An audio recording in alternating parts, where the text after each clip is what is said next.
Today, we're joined by Glenn Gao, the CEO success coach, a former CEO with 25 years of experience, of which he spent 5 years as a venture capitalist training portfolio company CEOs. He's a board member and an expert in AI and received an MBA from Harvard Business School. Welcome, Glenn. Hey, super glad to be here, Jose. Happy to have you, truly. Right. And I guess you could say that when you don't have those regular conversations around commitments and you don't have sometimes those difficult conversations, the organization does sometimes come off the rails. Things aren't as successful as they otherwise could be, and in some cases, projects fail. And then you could say that the organization, the team that fails, ends up. I mean, who do they turn to blame? They end up blaming leadership more often than not. So one way or another, it sounds to me like if you don't have those type of conversations, you end up losing either through the performance or from the team. That's right. And what's interesting is that for high performers, if I have a team that's reporting to me as a CEO and they're high performing, if I'm not holding them accountable, they are actually unhappy about that. It's the people who are not high performers that love it when I don't hold them accountable because they're getting away with whatever. They figure out, what can I get away with? Right. You don't even want those people in your organization. You want high performers, and they want accountability. Because they're going to grow, they're going to learn, they're going to get rewarded for achievement. That's what they're here for. And that's how I think about accountability. Right. So a couple questions here. I guess if anything, actually, one is an observation. It always has seemed to me like the highest performers always enjoy the pressure. They look for the pressure. They don't want to just be left to the side without a plan or direction or any sort of like larger goal or larger mission to go after. So it really resonates. But then second to that, you inevitably have what you could say are lower performers who don't exactly enjoy a lot of pressure. I'm wondering, how would you coach a CEO to take their existing team, maybe identify high performers and low performers, and go through the process of turning those low performers into high performers? Sure. So think of it this way. On average, a CEO has between 6 and 8 people reporting to them. Right. And on average, 2 of those people are not working out. They're just not there for whatever reason. Okay. It's the CEO's job to make a decision. And I call the decision, is this person a keeper or not? So let's go through that. Someone's just not performing the way I need them to. So I have to ask myself, do I want to keep them in the organization or not? If I choose to keep them in the organization, I'm making an investment decision. And it's typically the investment of my time to help that person improve their performance. And so I have to ask myself, is this person worth the investment I need to go through to increase their performance? If they are, then they're a keeper. But I'm conscious about the decision I'm making that I'm going to spend time with that individual. It's worth it. I've made that call. If they're not a keeper, then I need to get rid of them, and I need to get rid of them quickly. And you've probably heard this before, that no CEO has ever said, oh, I'm so happy I kept that person on for so long when eventually I got rid of them. They always say, I wish I had gotten rid of them sooner. Right. So making that call up front is really critical. Interesting. So how can you better identify when somebody's a keeper or not? Well, you believe they have potential.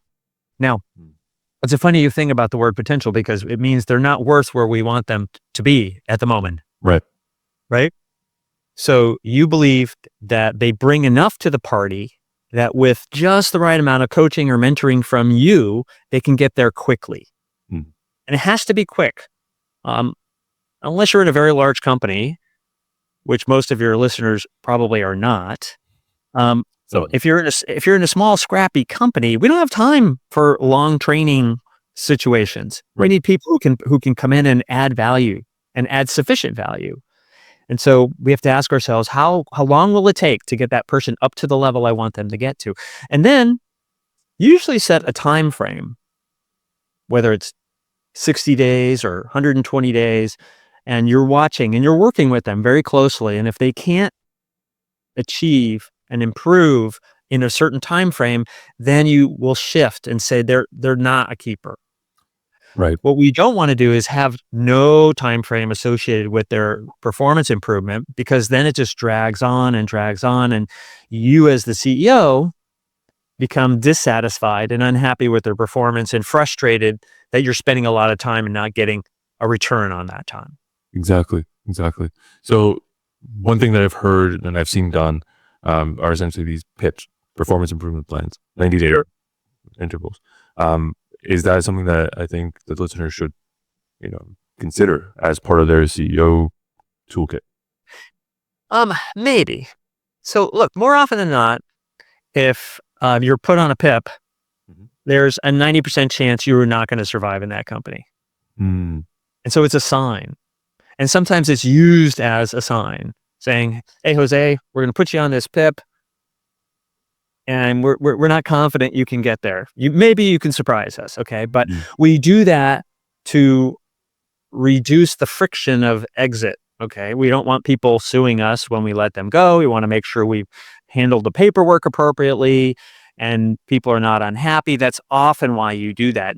Mm. Rarely to get them to improve. The other way to do this is not as a PIP, but rather as a personal development plan, which I believe every person should have a personal development plan. And they should agree, if you're reporting to the CEO, let's say, this is my personal development plan. I need to be able to do X, Y, and Z over the next 90 days as it relates to my, maybe the areas where I'm weak. It could be my leadership skills or my management meetings and how I run them, or the reviews I get from my direct reports.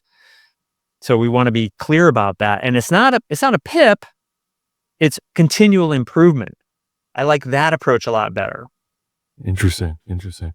So you talked about a couple different things so far that are really interesting, but one of the things that has really stuck in my mind is this idea of servant leadership. And then therein, like these areas where a CEO can improve. I'm wondering, can you explain to us what servant leadership really means, and then how to improve in certain areas to raise them ourselves up to that standard? Sure. So let's first talk about. I'll do this maybe with an example. And in the world of delegation, okay, I want all my CEOs to be master delegators. So if I delegate something, I'll call it a key result, because one of my favorite management frameworks is OKRs, objectives and key results. Mm-hmm. So let's say you and I agree on a key result that you are going to achieve over the next 90 days. And you sign up for it, and it's a stretch, and you have a plan for how you're going to get there. Okay. Now I go off and do my thing, and we're going to meet every week. And you come to me and you say, this is harder than I thought it was going to be. I'm having challenges. And I'm going to say to you at that point, Jose, what do you recommend you do to address the challenges you're facing? Because I'm not here to solve your problem, Mm-hmm. except in rare cases, which we'll talk about. Right. I want you to come to me and say, okay, I've fallen behind on the plan, and here's what I'm going to do about it. Okay. That is the first thing you want to do. You don't want to solve people's problems. Why? Because it's easy for them to bring you problems. And as a CEO, you will be solving problems all day long. You'll be not improving the problem solving ability of any of your people. Right. And you won't be able to scale. So first and foremost, you've made a commitment, and I'm going to ask you, what do you recommend you do? Mm-hmm. Now, here's where servant leadership comes in. Maybe what you recommend we do, I'm not going to agree with. So here I can come in and I can help you. I can say, well, instead of hiring 2 people to get the work done that you said you were going to get done, how about if we use AI for that? So I'm suggesting something different. I'm trying to get you to be better at the thing you were supposed to be good at by giving you some new ideas. Or I might give you more budget because you don't have control over the budget. I can be a servant leader and say, I think this project is bigger than we both thought it was going to be. Why don't I allocate more budget to you for that? Mm-hmm. Those are 2 examples of how I can be a servant, but I do it only after you have tapped out. You've done all you can in your thinking and your recommendations on how to address this problem. Mm-hmm. Okay. So servant leadership in a lot of ways is helping at the point when you're needed most. That's right. stepping in to an extent, right? Not doing their job for them, but helping them lead themselves in some capacity. That's right. Interesting. Okay, so there are leaders in the audience who want to be better CEOs, and this idea of servant leadership and improving in these different areas is really attractive to them. And I think, if anything, whenever we want to improve somewhere, we have to address the gap where we are and where we want to be. So one of the unique, I think, gifts that we have right now, at least I have right now, is having you on the podcast to maybe present them with a standard that they can raise themselves up to. So I'm wondering, what sort of standards should they set for themselves as CEOs, so then they can see that gap and start to address it? What kind of standards should they set for themselves so that we can manage the gaps that might exist? Is that the question? Yep, the gap that there may exist for themselves as leaders in their company. Sure. Well, I'm gonna use Google as an example about the culture of Google and how they do things. And I'm not going to tell you it's the only way to do it. It's just a way to do it. So when they set their key results, they're very ambitious in setting their key results. It's a stretch. Whatever it is that someone signs up for, it's going to be a stretch. And everybody knows it's going to be a challenge to get there. And here's the key. It has to be a stretch, but it can't be impossible. The minute you ask me to do something as a CEO and I believe it's impossible, I'm not going to even try. It has to be right at that edge of very hard to accomplish, but not impossible. Right. So the first concept here is to push the envelope of what's possible. The second concept here, and this is again stolen from Google, is we're going to reward improvement and performance, not whether or not, it's not a binary, whether or not you achieved the key result you set up initially. Right. Now, what this does is it pushes people.